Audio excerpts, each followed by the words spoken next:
226,000. A student in band 4 is going to pay 234,000. And a student in band 5, 312,000. Now, already we can see and have the impression that expensive courses, or rather, the courses that are expensive to offer will only be for the rich. Because we can all agree that a student in band 2, band 1, band 3, and band 4, they are all poor. Now, who are going to afford these courses? Mr. President, when we had a meeting at State House, you said that you're going to put a ceiling over which the vulnerable are going to pay.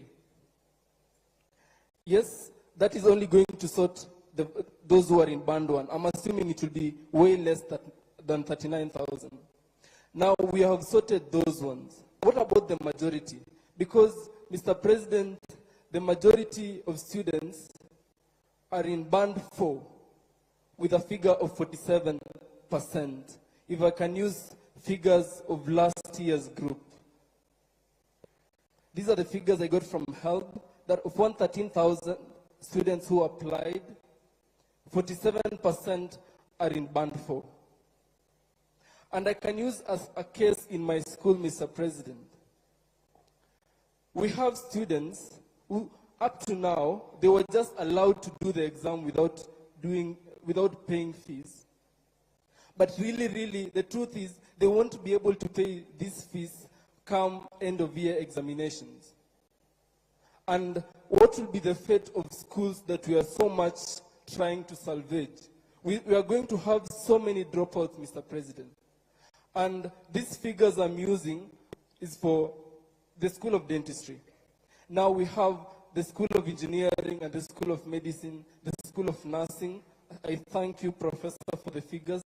But the figures are too high. And this dream is only going to be for the rich. Now, Mr. President, because we value consultation, I'm going to propose an affirmative action that we have to scrap off the idea that these courses are for the rich. If these courses were for the rich, Mr. President, I don't think you'll be standing there where you are right now. And I don't think all these dignitaries will be seated there where they are right now if these courses were for the rich. Now, allow me to propose an affirmative action that we give more scholarship to these courses so that everyone can be able to afford. The children of the peasant farmers, the children of the poor, the mamamboga, that this administration was built in, allow us to have something, allow them an ability to dream of these courses and pursue them. The issue of loans, Mr. President, that has been spoken about enough. The reason why we are rejecting this new funding model, Mr. President, is because we feel the burden of loans on our backs at the moment. I could only imagine those who would join after us and the generations to come.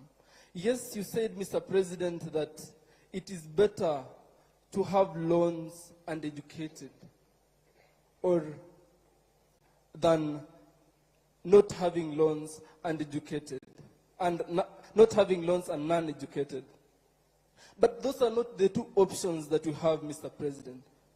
We can have a discussion of how we can balance both so that we can come up with a system that values everyone, a system that accommodates everyone.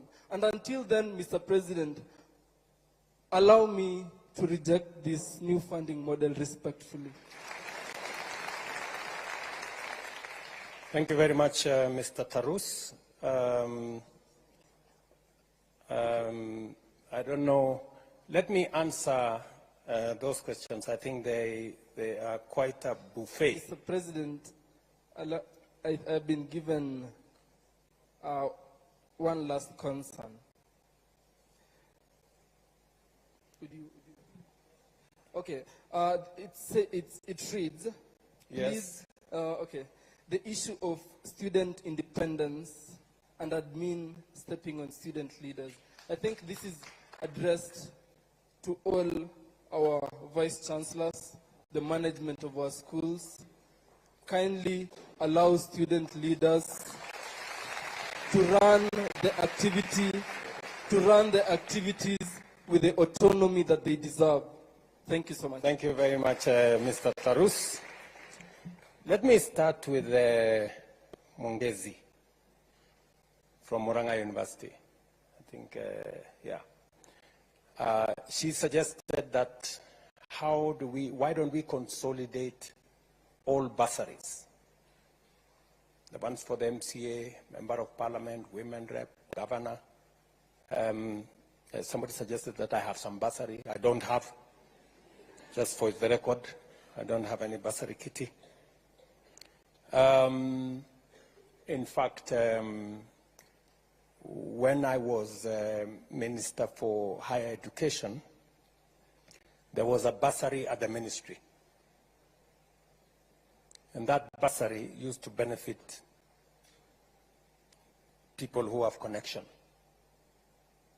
The CEO of Help then knows.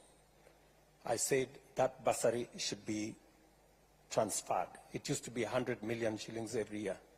I said that bursary should be transferred to Higher Education Loans Board. In fact, it is the money that began the capitation and scholarship for our TVET institutions. I agree with you that it's a positive proposition. It is something that we need to have a conversation about. It is something that I will engage governors about, because in our constitution, it is the counties. Once money has been given to the counties, I have no authority as president to decide for the counties. But I think a national conversation that consolidates all these bursaries, and then we see how far it can go towards making our education affordable, is a very positive conversation. I am ready to engage in that conversation and provide leadership in that conversation. My good friend Gishangi from JKUAT has asked me, why the rush?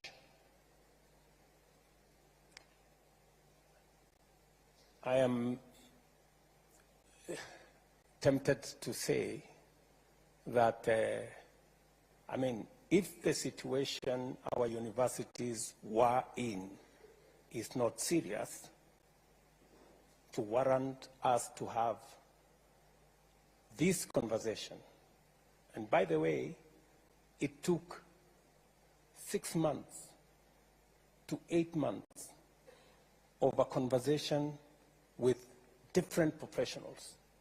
It was not something that it was over one night or a weekend or a week. It is something that was very clearly thought out. And you said something like, we make promises that we never keep. Let me tell you, this is one commitment I made. The universities are here. The vice chancellors are here. They can tell you the commitments I made on this model were delivered last year, and it is making a difference in our universities. That is the reality. You did say that corruption is a big problem, and I agree with you 100%. Corruption is a big problem. And I want to thank the university leadership, because part of the corruption that has been going on is on even the money that we give to universities. We decided that we are going to go using technology. I'm very happy that the university leaders accepted that we use technology. Unfortunately, our secondary schools and primary schools took us to court. They still want to deal in cash. And I know we lose a lot of money there. Corruption is something we must deal with it firmly. I have made proposals on what we should do as a nation. I have had conversations with the Chief Justice. I have had conversations with the leadership of Parliament on what we need to do on legislation to make sure that we deal with corruption. But we can also, corruption is not just about jailing people. It is about putting systems in place that make sure that corruption doesn't happen. And one of them is to use technology to make sure that we are sure of what we are doing. And that is what this whole system and what we are doing with HELP and what we are doing with COOPS and what we are doing with our universities is all about. I have made it very clear, and I have asked sometimes we investigate an incident or a corruption case, and people rush to court, and we are given an order, you cannot investigate so-and-so. We have situations where we have been told you cannot charge so-and-so. They've gone to court and obtained an order. We must interrogate corruption so that we make sure that we deal with it from all angles. You have given a case of when somebody has 50,000 or earns 50,000 or 25,000 and they have siblings in university. Maybe they have one student in JKUAT, they have another student in another university. Higher Education Loans Board, can you help me explain how do we treat that parent? Mr. Gishangi wants to know what category is that? What category is that student? Can you help me? Thank you, Mr. President, for this opportunity. I'm not working for HELP, but I am a member of MTI Task Force and a lecturer at Laikipia University. My name is Dr. Alex Kibet, and I'm going to explain my understanding of this MTI. From the question that was asked was, how do we treat someone who has a lot of dependents? And from the questions that an applicant is asked is, how many dependents do you have? And the main reason why you're required to give that particular response is so that the MTI can be able to calculate a per capita of that particular household before, which is going to be used as an input for determining your score, and which is going to be used as an input for your final score that determine where you'll be banded. And maybe to just say something, Mr. President, as an addition to what you have said. They have indicated, or you have indicated, that there are 10 indicators that show, or that are used, or that work as a variable. There are actually 10 super variables that are used to determine your level of need. But in reality, with each super, there are several other sub-indicators. For example, a family structure, for instance, which is, it has a variable on, you have both parents, you have a single parent, which is a mother, a single parent, which is a father, all the way to someone who is an abandoned child in the street. And all of them are taken care of. So that when all these factors, from the general super variable to sub-variables, the MTI makes sure that you are classified correctly. The only challenge, my president, that we experienced, because I was at least part of the team that analyzed the information, is the quality of information that our applicants provide for that particular system. This is a system that whatever comes out of it depends on what we input.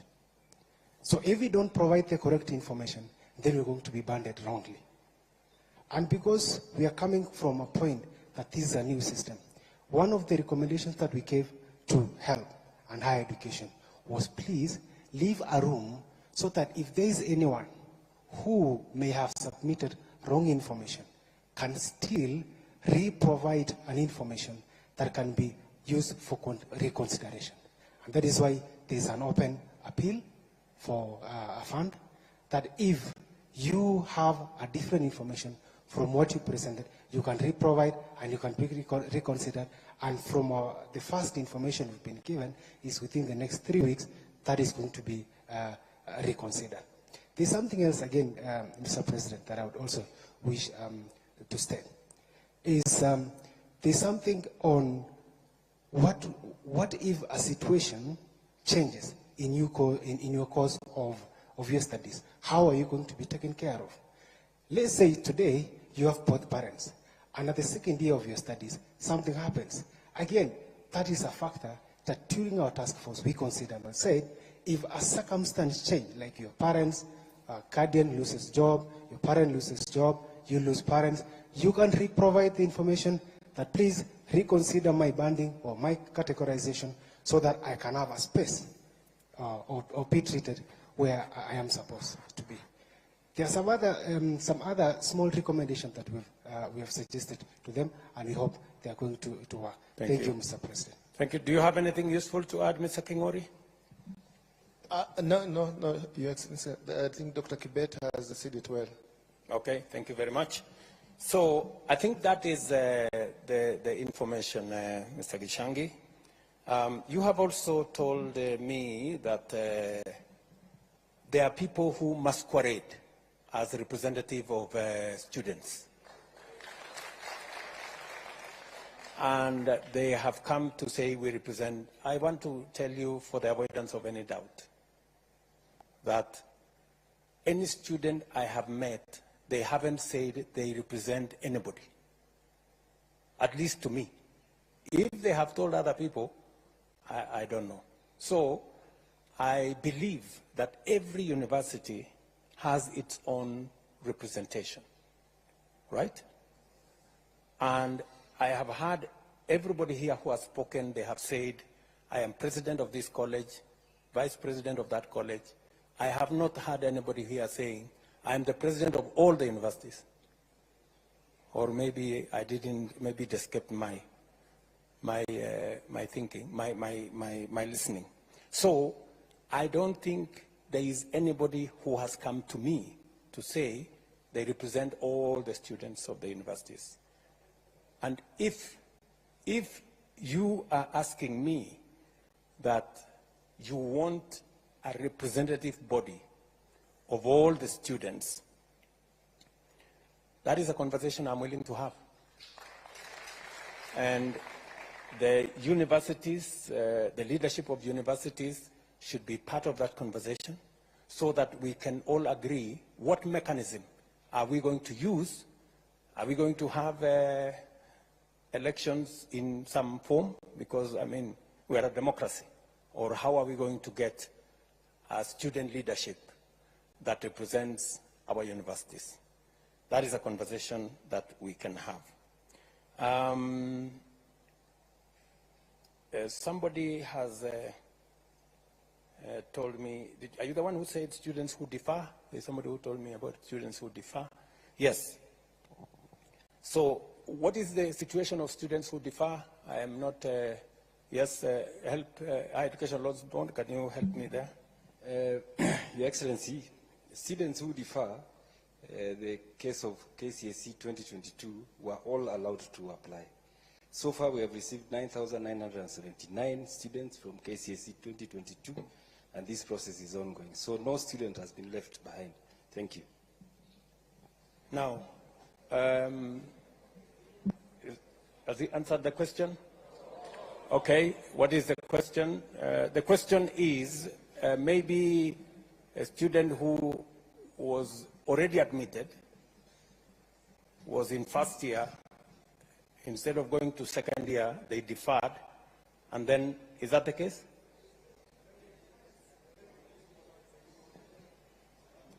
Okay, which model? Are they coming? Okay, I think what the question is, those ones who you are now considering, are you considering them under the old model or are you considering them under the new model? They are being considered under the new model. Yes. Yes. Because the model started considering students from KCSE 2022. If you are from the previous years, that is KCSE 2021, 2020, and the previous years, then you fall into the old model. Thank you very much. Now, my good friend Gishangi says he wants to replace my friend Karungo Dangwa. I wish you well. I know you have said that if I behave well, you might consider your vote for me in 2027. But Mr. Gishangi, I want to tell you that my focus is not in 2027. That's not my focus. My focus is in transforming Kenya. That is my focus. You know, there is always, you know, a belief that we must focus on the next election. Good people, there is more than the next election. We need to do and make the right decisions for Kenya now. If we make decisions merely because we want to be popular, that's how we get ourselves into the kind of situation our country is. That's where we end with our universities in so much debt, because we are unable to make the decisions that will get our universities out of trouble. My sister, younger sister, Agneta, I like the name, by the way. Agneta, she's wondering why is only 12% considered in band 1, when actually majority of the people in Kenya, or you know, a big portion, are poor. You know why, Agneta? Many of the children of the poor don't make it to university. That's the problem. And that's what concerns me. You know, I explained to you, you know, that the most disturbing thing is that the children of the poor are not in this conversation. And that is why, and it really bothers me, that is why I made the decision that I am going to hire the largest number of teachers. I am going to put more money, invest more money in those schools where the children of the poor are, so that we give them an equal chance for them to be part of this conversation. I know it's not a very popular thing, but that's the correct position. That's why I'm going to hire another 20,000 teachers, God willing, by the end of this year. The same way I hired the 56,000, to send them to all these day schools and schools in those rural areas and all those day schools, to make sure that the children of the poor also make it to get to the university, so that they can come and sit here and have this conversation with the rest of us. That's my position. Let me also say the following. You have told me, and I agree, you're very sympathetic to my case, that we have said, let the students be admitted. Let all the students be admitted, even as we sort out the issues of how much they are going to pay, how much the households are going to pay. And we have said that, recognizing that it is something we must do. You have said, how then are the universities going to pay? If the students don't pay, If the households don't pay, how will the universities survive? How will they pay for the essentials? Agneta, we are going to give money to our universities because we are giving money on scholarships from, by government, even as parents sort themselves out as to whether they are in band 1, band 2, band 3, and their appeals and what have you. As that is going on, we are going to support the universities to make sure that the courses and learning continues from the government support that comes as scholarship, and also from our Higher Education Loans Board. They are here. They are going to be forwarding the money that is on the loans aspects to the universities as well. So that's how we are going to support the universities.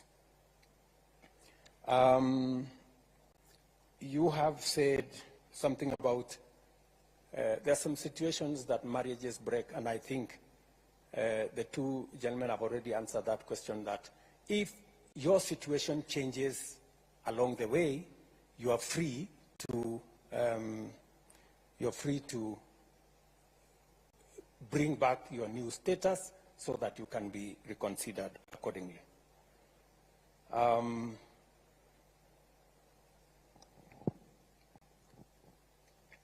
Nick Okoth, twins joining university. Higher Education Loans Board, if we have twins joining university, what is the situation? There was a question when they were filling the form, and they were asked, do you have a sibling joining university or TVET college? And if they said yes, they were supposed to input either the ID or the index number if they were minors. And that goes into considering where they are placed. Yes, because we score them up to 100, and that will give them another 29 points to move towards band 1. Okay. Faustin Wandera from Nazarene University. You told me that you feel the universities are being... I have tried to explain that the private universities have sponsors, they have endowment funds, they have scholarships from different other avenues, and considering that we also know that there are students there who deserve support from government, we have made the same loans available to students going to public be available also to students in private universities. I'm very happy that you have ideas on how we can make the scholarship work. I am willing to listen to those ideas. I know you have invited me to some form of harambe or something. I think we have since said we should abolish harambes or something. We are on the way there. So, or maybe you are suggesting that some private sponsorship of students in the university. That one, you can take it up with me offline. It cannot be a conversation here. We can have a conversation in another place. Omar, sorry. Omar, it looks like he has left. Oh, you're there. Okay, you put on you put on a different outfit. Intra-school transfers. Omar says there are students who maybe because they are not sure of how things are, they apply for one course, and then when they get to the university, they want to change their courses, and in the process, they get lost somewhere, and their issues are not sorted out.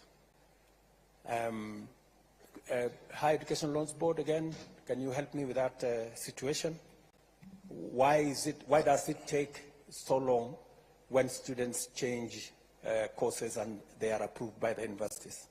Your Excellency, what would happen is that the list of the students who have transferred will be forwarded to COOPS for validation, and after COOPS validates that they have transferred to a program they qualify for, Then they would upload in our portal, and our system would pick it. So maybe that lag can take a month or so, and that could be affecting the students. But we are going to improve this year. We are going to talk with COOPS so that we can improve that process. When you say we're going to improve that process, Omar would want to know, it now takes a month. He says it takes 3 months. What are you estimating that it's going to take? Are you able to give us a shorter time frame, or we give you time to think about it? I think it's even, engineering has been done where COOPS, I'm sorry, I'm talking on behalf of COOPS, have availed the transfer module to the universities. I don't know whether the vice chancellors can confirm that.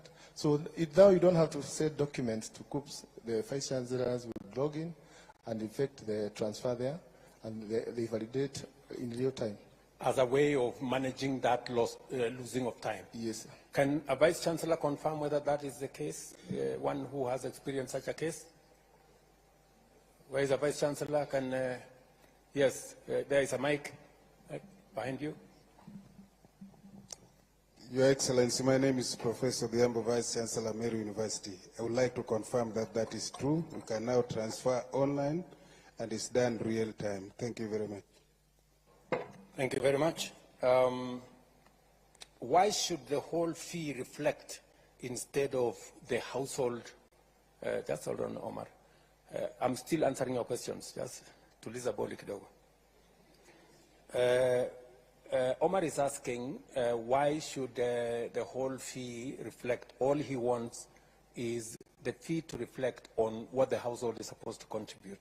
I think initially the letters that went out had the full fee, the cost of the course, and that is what brought a lot of confusion. The ministry then instructed, and I think the PS can speak to this. Yes, PS. Your Excellency, there had been a lot of confusion in terms of what the students contribute in terms of fees as compared to the actual cost of the programs. So we thought it was important to share this information so that students can appreciate that a course like medicine, for example, is 612,000, but the government is shouldering a portion of this cost of the program, and the households only pay a certain amount. But Your Excellency, we've been in conversation, and when we realized that was a problem, we withdrew the letters, and we have released new letters that just indicate the amount for the household to contribute. Thank you. Thank you very much. I think initially, Omar, what the point was, you know, sometimes people don't appreciate where we're coming from. I think so there was an attempt to say, okay, this course costs so much. The government is going to pay so much. You're going to get loan of so much. And the household is going to pay so much. Unfortunately, many people misunderstood that and said, okay, the cost costs 600,000, that's what I'm supposed to pay. And that's what brought confusion. So I think subsequently the letters were withdrawn, and now it's only showing what the household is supposed to contribute. You have said about Naivasha that there was a problem in Naivasha, that you guys were in Naivasha, and I think there were some agreements that maybe were misrepresented. I was not aware. I was briefed by the team that was in Naivasha. It was a place to explain, for students to appreciate. Do you want to say something as the team leader who was in Naivasha? These good guys are saying you said what they did not agree.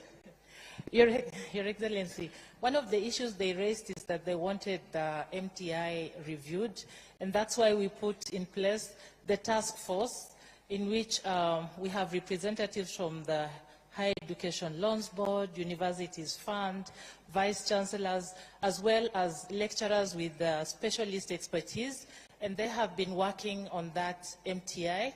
So one of the issues that should be